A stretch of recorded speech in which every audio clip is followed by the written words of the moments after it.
नमस्कार दोस्तों, आज बहुत मस्ट इंपॉर्टेंट टॉपिक आपके साथ में शेयर कर रहा हूं, जो कि आप देख सकते हैं। पहली क्वेश्चन आपको थोड़ा सा दिखाई देने में थोड़ा दिक्कत देता होगा, लेकिन फिर भी कोशिश करते हैं। बहुत अच्छा क्वेश्चन है। मायोपिया से क्या तात्पर्य है मेरे भाई? मायोपिया से क्या आप समझते हैं, क्या तात्पर्य है? मैं बात करूं, मायोपिया दीर्घ दृष्टि दोष है क्या? पहली ऑप्शन में दिया हुआ है, जो कि गलत है मेरे भाई। मायोपिया एक दीर्घ दृष्टि दोष नहीं है, नहीं वर्णता है। ये बात करूं मैं तो मायोपिया क्या होता है? यह एक निकट दृष्टि दोष होता है। मायोपिया क्या होता है मेरे भाई? यह एक निकट दृष्टि दोष होता है। इस चीज़ों को आपको ध्यान में रखना होगा। यह आरआरबी में पूछा गया है, एएसएम परीक्षा में। आप ये चीज़ को ध्यान से गौर से चीज़ों को दिमाग में सेट कर लीजिए। ये क्वेश्चन एग्जाम में छूटना नहीं चाहिए, बार बार एग्जाम में पूछा जाता है। दोस्तों, मैं एक चीज़ आपको पहली बता दूं, अगर मेरे वीडियो को आप पहली बार देख रहे हैं तो चैनल को जरूर सब्सक्राइब कर लीजिएगा और लाइक कमेंट जरूर कीजिएगा। आइए मैं चलता हूं, इससे भी ज़्यादा इंपॉर्टेंट क्वेश्चन आपके साथ शेयर करता हूं, जो तमाम एग्जाम में पूछा जाता है मेरे भाई। देखिए, इस क्वेश्चन को आप देख सकते हैं मेरे भाई। ये क्वेश्चन क्या कह रहा है? ये कह रहा है कि मानव नेत्र के दीर्घ दृष्टि दोष, मानव नेत्र जो है, मानव नेत्र के दूरदृष्टि दोष को यह भी कहा जाता है। यानी कि दूरदृष्टि दोष को क्या कहा जाता है मेरे भाई? मानव नेत्र की दूरदृष्टि दोष को क्या कहा जाता है? इस चीज़ों को आपको ध्यान में रखना है।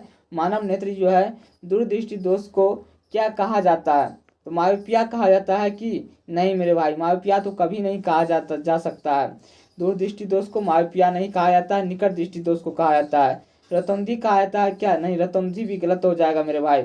इसकी आंसर की बात करो तो मोतियाबिंद, ये भी गलत हो जाएगा। इसका आंसर हो जाएगा मेरे भाई, इसका आंसर हो जाएगा हाइपरमेट्रोपिया, यानी कि यही आंसर हो जाएगा। इस चीज़ों को आपको ध्यान में रखना है मेरे भाई, ध्यान में रखना है। बहुत इंपॉर्टेंट, ज़बरदस्त और मस्त क्वेश्चन है मेरे भाई। इस चीज़ों को आपको ध्यान में रखना है और डी वाला ऑप्शन हो जाएगा मेरे भाई। आइए मैं इससे भी ज़बरदस्त क्वेश्चन आपके साथ शेयर करता हूँ। आप देख सकते हैं, ये सिर्फ वीडियो में आप बने रहिए मेरे भाई, सिर्फ आप वीडियो में बने रहिए। देखिए ये कितना इंपॉर्टेंट क्वेश्चन है।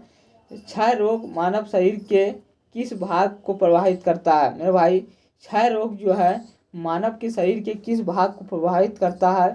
फेफड़े को प्रभावित करता है क्या? जी हाँ, क्षय रोग से आपका फेफड़ा खराब हो सकता है। इस चीज़ों को आपको ध्यान में रखना है। क्षय रोग से क्या होता है?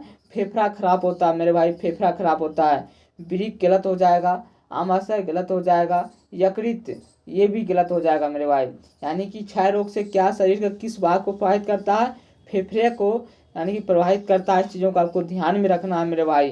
चलिए चलता हूँ आपके साथ, अगली क्वेश्चन में साझा करता हूँ। अगली क्वेश्चन क्या है? फलेरिया रोग किससे उत्पन्न होता है मेरे भाई? फलेरिया रोग की मैं बात करूँ तो फलेरिया रोग किससे उत्पन्न होता है? इस चीज़ों को आपको ध्यान में रखना है। तो फलेरिया रोग किससे उत्पन्न होता है मेरे भाई? तो फलेरिया रोग उत्पन्न होता है कृमि से। क्या चीज़ से होता है कि फलेरिया रोग? कृमि से होता है। इस चीज़ों को आपको ध्यान में रखना है। जीवाणु गलत हो जाएगा, फफूंद ये भी गलत हो जाएगा, प्रोटोजोआ ये भी गलत हो जाएगा।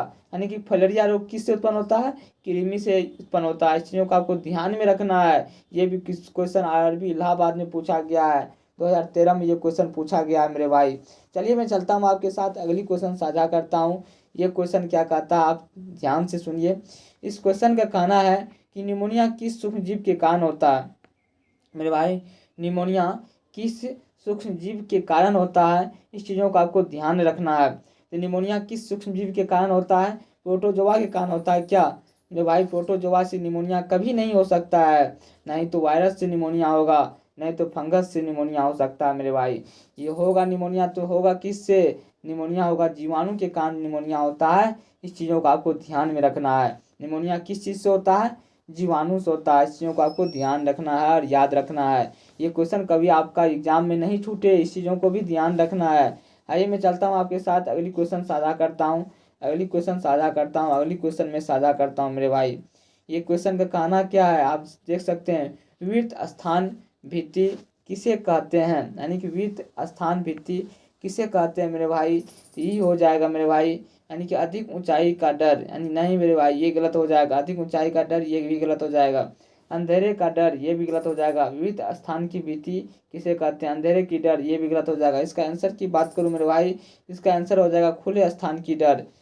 खुले स्थान की डर, यही आंसर सही हो जाएगा, यही स्थान आंसर सही हो जाएगा। आइए मैं चलता हूँ आपके साथ, अगली क्वेश्चन साझा करता हूँ, सिर्फ आप वीडियो में बने रहिए। चॉकलेट के लिए खराब हो सकता है क्योंकि? मेरे भाई इसका आंसर है चॉकलेट स्वास्थ्य के लिए खराब हो सकता है क्योंकि उसमें लिखित का अंश अधिक होता है। मेरे भाई इसमें कोबाल्ट का अंश अधिक होता है चॉकलेट में, नहीं, कोबाल्ट का अंश को चॉकलेट में अधिक नहीं होता है, नहीं तो जिंक का अंश ज़्यादा होता है, नहीं तो निकेल का अंश ज़्यादा होता है। इसमें अंश की भी बात करूँ तो सबसे ज़्यादा लेड पाया जाता है चॉकलेट में, जो कि शरीर के लिए हानिकारक होता है, शरीर के लिए हानिकारक होता है मेरे भाई। चीज़ों को आपको ध्यान में रखना है, बहुत इंपॉर्टेंट क्वेश्चन है मेरे भाई। चलिए मैं चलता हूँ आपके साथ, अगली क्वेश्चन साझा करता हूँ।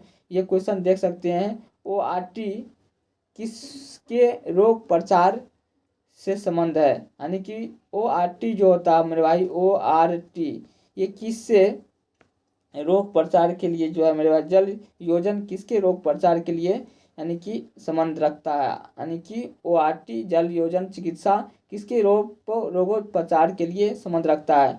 अरक्ता के लिए नहीं मेरे भाई, ये गलत हो जाएगा। कैंसर के लिए नहीं, गलत हो जाएगा। बेलबेरी रोग के लिए नहीं, ये भी गलत हो जाएगा। इसकी आंसर की मैं बात करूँ तो आंसर हो जाएगा अतिसार रोग, जो कि इम्पोर्टेंट है और ज़बरदस्त क्वेश्चन है मेरे भाई। ये क्वेश्चन बहुत ज़बरदस्त है, बहुत सारा एग्जाम में ये क्वेश्चन पूछा गया है। आप देख सकते हैं यहाँ ISM में पूछा गया है, 2006 में ये क्वेश्चन पूछा गया मेरे भाई, जो कि बहुत इंपॉर्टेंट है। चीज़ों को आपको ध्यान में रखना है। और मैं यही आशा उम्मीद के साथ ये वीडियो ख़त्म करता हूँ। आपको बहुत अच्छा लगा होगा ये क्वेश्चन जो मैं पढ़ाया हूँ अभी, और ये ऑल एग्ज़ाम के लिए इम्पोर्टेंट है।